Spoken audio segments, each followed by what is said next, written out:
If you're looking to buy a stacked NBA 2K account with max badges and more, visit sportstmb.com.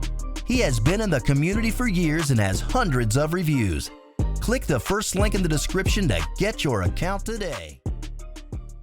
Pull up, we bustin', not for discussion. We play with drums like shit is percussion. Stay with a hammer like this is construction. Drink too much Henny, might shoot up. What's good, YouTube, man? It's Clutch. We back out with another video. Today's video, we got the best all-around threat build in NBA 2K20. Now, you guys are probably wondering, why am I in the rosters and not the MyPlayer builder? I got some stuff to explain real quick. So, I looked through all the players in the NBA roster for this all-around threat build name. You can look at all the players. LeBron James of the Heat, the Cavaliers, Michael Jordan.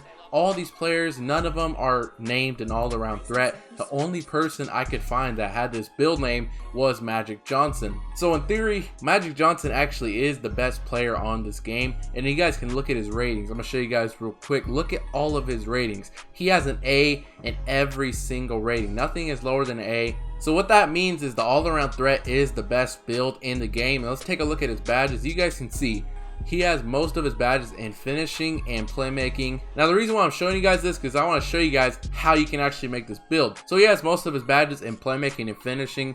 So based off of that, that means we have to pick the playmaking and finishing pie chart to make this all-around threat build. So yeah, I just want to show you guys that. Now I'm going to show you guys how to make the build. Let's go head over to the MyPlayer builder. Alright, now we in the MyPlayer builder. I'm going to show you guys how to make this build. So you do have to make it a point guard, no other position. This other stuff does not matter. That's personal preference. Now moving on to skill breakdown with this build, man. Like you guys saw, Magic Johnson, he is an all-around threat, and he had most of his badges in playmaking and finishing. So based off of that, we are going to have to pick the playmaking and finishing pie chart. You're going to have Hall of Fame finishing badges and Hall of Fame playmaking badges. It's going to be pretty good. Make sure you guys do pick this pie chart if you want the all-around threat build name. Moving on to physical profile with this build, man. This doesn't really matter, but personally, I would recommend you pick either all agility or the agility and vertical. Honestly, your best bet is going with agility and vertical because the speed is only a 3-point difference compared to the vertical is a 12-point difference. So I'd recommend you pick this pie chart, but if you really want all agility, go ahead. Like I said, I'm gonna recommend you pick this pie chart.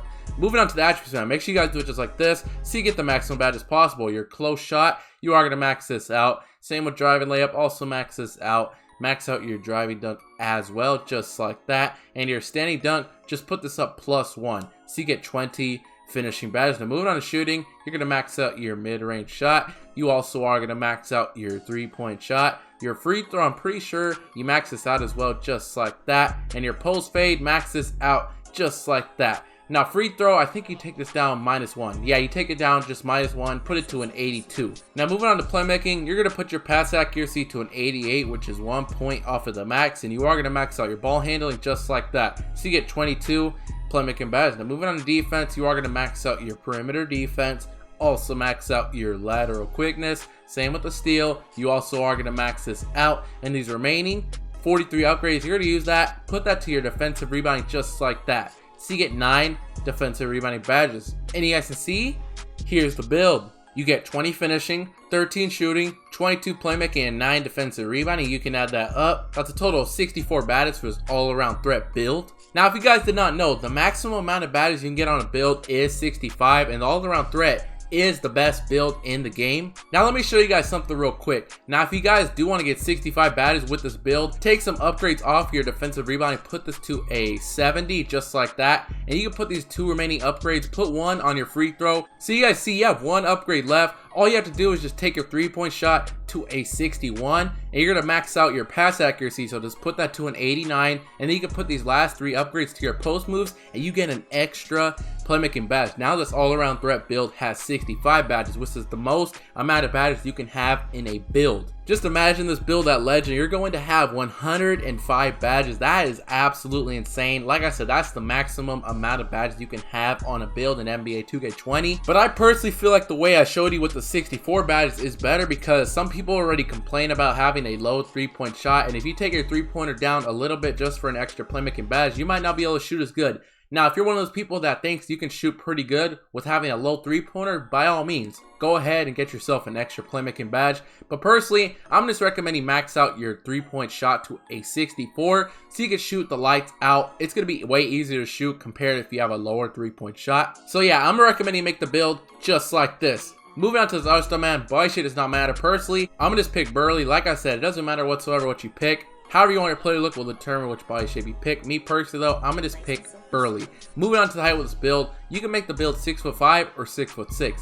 Now 6'6", notice the difference between 6'5" and 6'6". You do take a big hit on a lot of your stats. That's why I don't really recommend making the build 6'6". Now if you want to be kind of like Magic Johnson, he was a really tall point guard. Obviously you can't make a point guard 6'9" in this game, but if you want to make a tall point guard, you can go 6'6" to be similar to Magic Johnson. But I'm gonna just make the build 6'5" because I feel like it's the best in between balance, and you're still pretty tall. You have a 90 driving dunk with this build. You're going to be able to get the pro, elite, and small contact dunks off rip. Pretty nice with this build. You're going to be able to speed boost off rip with this build. Really nice. Your speed, acceleration, all that stuff is going to be in the 90s whenever you hit 99 overall. It's going to be really nice. Make sure you guys do make the build 6'5". Like I said, you want to make it 6'6", go ahead. I'm going to just recommend you make the build 6'5". Moving on to the weightless build, I'm going to recommend you put your weight to 178 pounds. Now let me just explain something real quick. You guys are probably wondering, why don't you just lower your weight all the way down to 175 pounds? The reason for that, take a look at your acceleration, lateral quickness. Nothing goes up. The only thing that happens when you lower your weight all the way down is you lose -1 strength and you lose -1 interior defense. So there's literally no point of going below 178 pounds. So I'm just recommending you put your weight to 178 pounds. Moving on to the wingspan with this build, the wingspan does not affect the build name, so you can do whatever you want. You can leave it in the middle if you want to have some good defense, but personally, I'm recommending minimize your wingspan all the way down so you get some better shooting and some better ball handling. You guys can see you have a 91 ball handling, absolutely insane for this build. If you guys do not know, when you hit 99 overall, you get a +4 to all your attributes, including your physical attributes. You're going to have an 80 mid-range, a 73 pointer, a 95 ball handling, a 94 driving dunk. Really good stats. And like I said earlier, this build is going to have an 80 mid-range and a 73 pointer at 99 overall. Combined with 13 shooting badges, that is more than enough to be able to shoot consistently in this game. So I'm recommending minimize your wingspan all the way down. Moving on to takeovers with this build, man, I would personally either recommend you pick either slasher or playmaker. I would highly recommend you don't pick shot creator. There's no point of picking it. You either want to go playmaker or slasher. Playmaker, if you want to break ankles and it's going to give your teammates a big boost to their jump shot, it's going to help them out a lot. Go ahead and pick playmaker or slasher. You're still going to be able to dribble really good, but this is going to give you the ability to dunk all over people. Keep in mind, you're getting 3 contact dunks off rip. So I would highly recommend you pick slasher, but if you really want playmaker or even shot creator, go ahead. But like I said, I'm recommending you pick slasher. And you guys can see, here's the build. You have built a slashing playmaker similar to Derrick Rose, Russell Westbrook, and John Morant. Now let me just explain something real quick. I know you guys are saying the title says all around threat. Did I just get clickbaited? Let me just explain something real quick. Now there was some guy, he actually posted this exact same build and it came out as an all around threat. I can't remember exactly what the guy's name was, but this all around threat build, it used to be in the game, but for some reason 2K took the build out of the game and they changed the name to a slashing playmaker.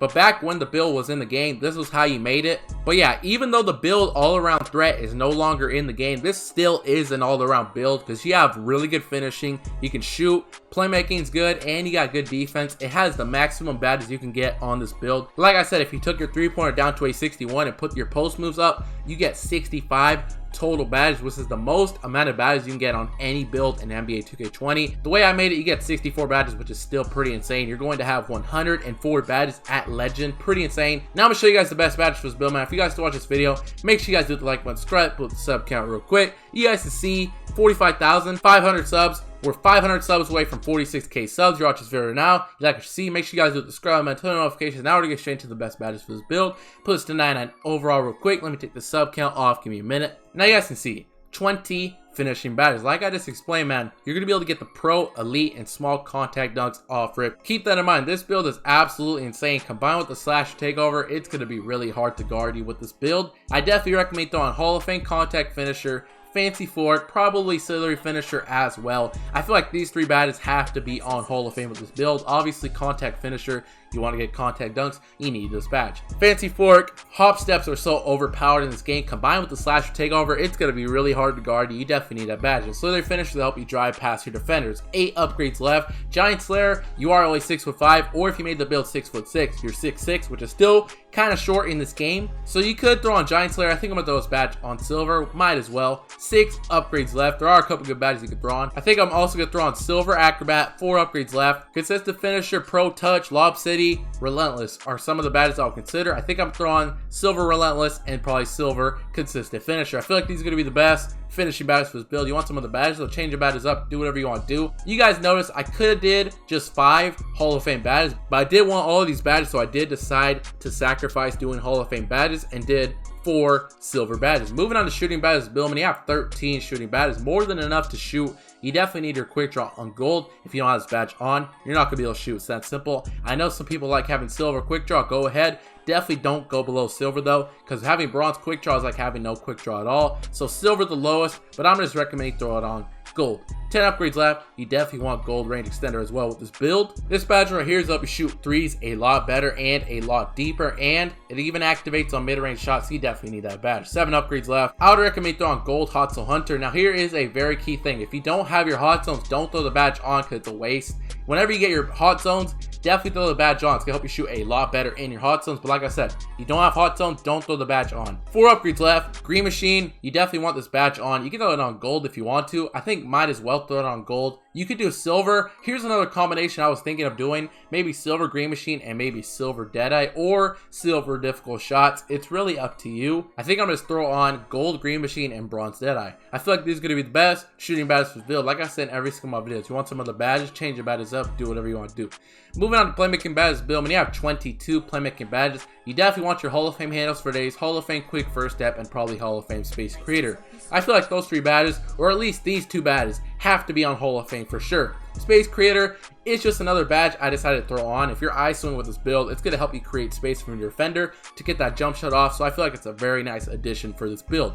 10 upgrades left. A pluckable badge is a pretty good badge, so I think I'm going to throw this badge on gold. 7 upgrades left. Bailout, I think I'm going to throw this badge on gold as well. It's going to help you pass out of jump shots, layups, or dunks without the pass going flying out of bounds. 4 upgrades left. I feel like we have enough space for either floor general or dimer. Now here's the thing, if you pick the playmaker takeover, you want to throw your ankle breaker on Hall of Fame. You can break ankles, especially with playmaker takeover. It's going to be really overpowered. You could also throw this badge on if you have slasher takeover, but honestly I feel like this is more if you have playmaker. But like I said, if you really want the badge on, go ahead. But I personally am just going to recommend throwing Hall of Fame floor general. It's going to help your teammates out a lot. It's going to give them a +4 to their offensive capabilities. I feel like these are going to be the best playmaking badges for this build. You want some of the badges, change your badges up, do whatever you want to do. Moving on to defensive badges build, when you have 9 defensive badges. In my opinion, I feel like there is 2 badges you gotta have: gold clamps and probably gold intimidator. I feel like these 2 badges have to be on gold. Gold clamps can help you play better perimeter defense. Obviously, you definitely need that badge. An intimidator, it's going to make people miss shots. I feel like you definitely need that badge. 3 upgrades left. You are a point guard, so you are going to be getting screened with this build, so I feel like you do got to have pick dodgers. So I'm going to throw this badge on silver. Now 1 upgrade left. I feel like every single build has to have bronze chase down artist on. Even though we didn't upgrade our block, just having the chase down artist badge, it's going to help you get a contest from behind that you normally wouldn't get if you didn't have chase down artist badge. I feel like these are going to be the best defensive rebounding badges for this build. But that's pretty much it, man. That's the best all-around threat, well, slashing playmaker, but it used to be all-around threat build in NBA 2K20. I hope you guys enjoy this video. If you did enjoy this video, man, make sure you guys do the like button, subscribe. But that's pretty much it, man. I hope you guys did enjoy this video. Until next time, clutch out. I'm feeling your energy, and shorty, man, she really into me. I got lots of enemies, and they wanna act like they friends with me.